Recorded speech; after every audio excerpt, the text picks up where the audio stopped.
আর যা গরম, এই গরমে কি খাবো কি খাবো না, একটু লেবুর রস চিপে এটা খেতে হবে।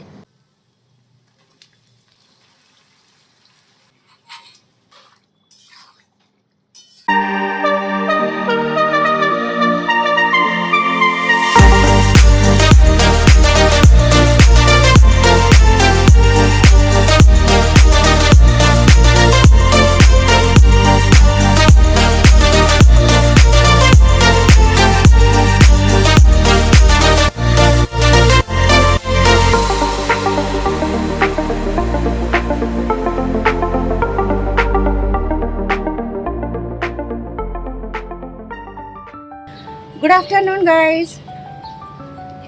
তেড়ে ফুড়ে যা রোদ বেরিয়েছে, 3-4 দিন ধরে বৃষ্টি নেই, আর যা গরম, ঘেমে ঘুমে একসা।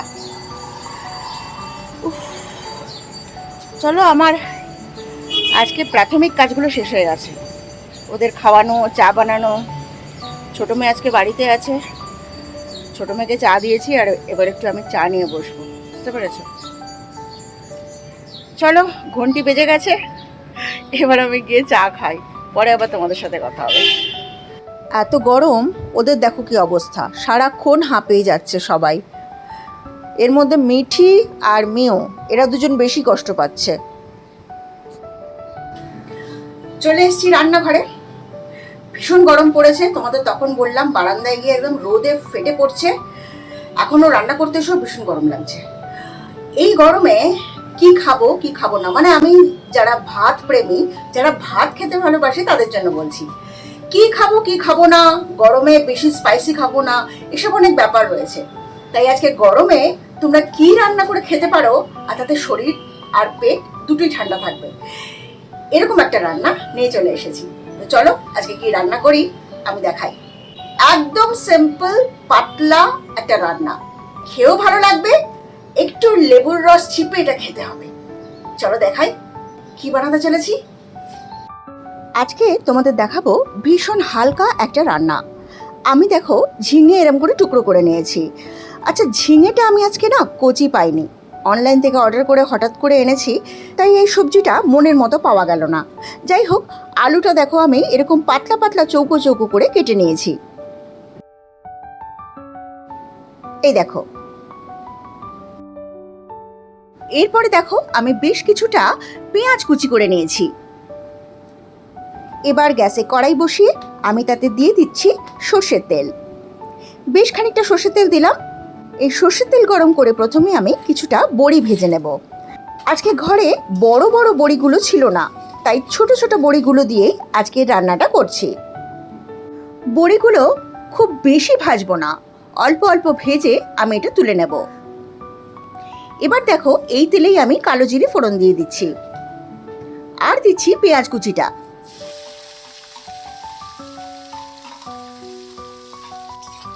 এবার এটা ভালোভাবে নেড়ে চেড়ে একটু ভাজা ভাজা করে নিতে হবে।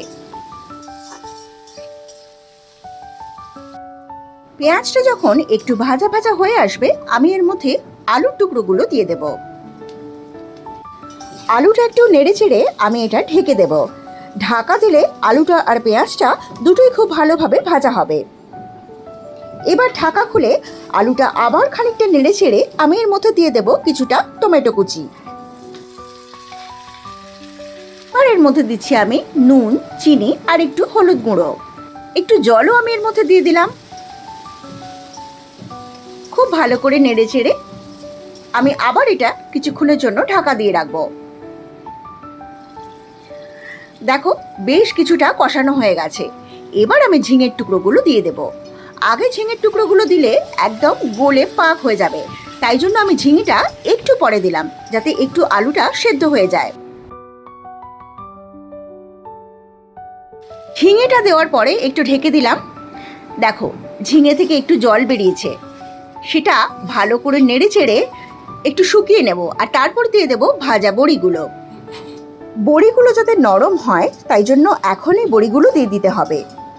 এরপর আমি দেব এর মধ্যে জল, কারণ এটা তো একটু ঝোল ঝোল বানাবো।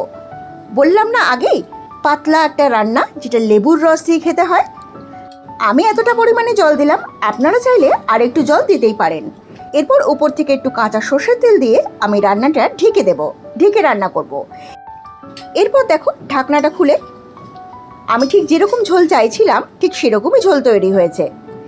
এবার দিয়ে দিচ্ছি কাঁচা লঙ্কা আর খানিকটা ভাজা মশলা। ভাজা মশলা মানে আমি এতে জিরে, তেজপাতা, শুকনো লঙ্কা আর একটুখানি গরম মশলা ভেজে গুঁড়ো করে তারপরে এই ভাজা মশলাটা তৈরি করেছি। মশলাটা দেওয়ার পরে বেশ সুন্দর একটা কালার এসেছে। এবার আমি এই ঝোলটা হালকা আঁচে কিছুক্ষণ হতে দিয়ে গ্যাস অফ করে দেবো আর ঢেলে নেব অন্য একটা পাত্রে। তাহলে তৈরি হয়ে গেল আজকে আমার হালকা পাতলা রান্না ঝিঙে আলুর ঝোল। তোমরা এটা কি নাম দেবে তোমরাই জানো। তবে আর যাই হোক, আমাকে কমেন্ট করে অবশ্যই জানাতে ভুলো না যে রান্নাটা তোমাদের কেমন লাগলো। চলো রান্না বান্না হলো কমপ্লিট, তোমাদের দেখিয়ে দিলাম আমি আজকে কি বানালাম এই গরমে খাওয়ার জন্য। এবার আমি একটু নিজে খেয়ে নিই, খেয়ে স্নান করতে যাবো, তারপরে বেরোনোর আছে। ঠিক আছে, চলো।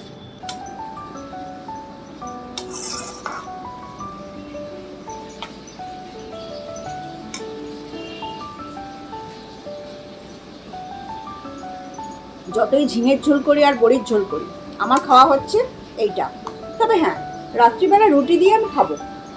তবে দুপুরবেলা ভাতের সাথে খাওয়ার যে আনন্দ, সেই আনন্দ থেকে আমি একদম বঞ্চিত।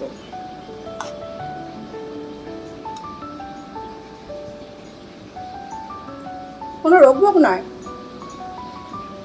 শুধু মেনটেন্যান্সের জন্য।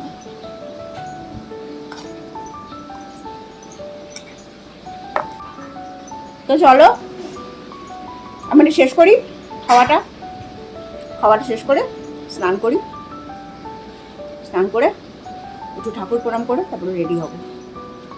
মেয়ে আজকে পুজো করে দিয়েছে, বড় মেয়ে এখন প্রায় দিনই পুজো করে দিচ্ছে। চলো চলো এবার রেডি হয়ে গেছি। চুলগুলো এখনো শুকোয়নি, ভিজে আছে। বাইক বুক হয়ে গেছে, এবার বেরোই।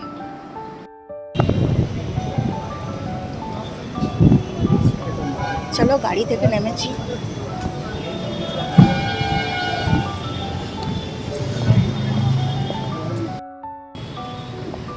চলো বেরিয়ে গেছি, এবার যাচ্ছি বাড়িতে। আবার তোমাদের সাথে কালকে দেখা হবে, কালকে কথা হবে।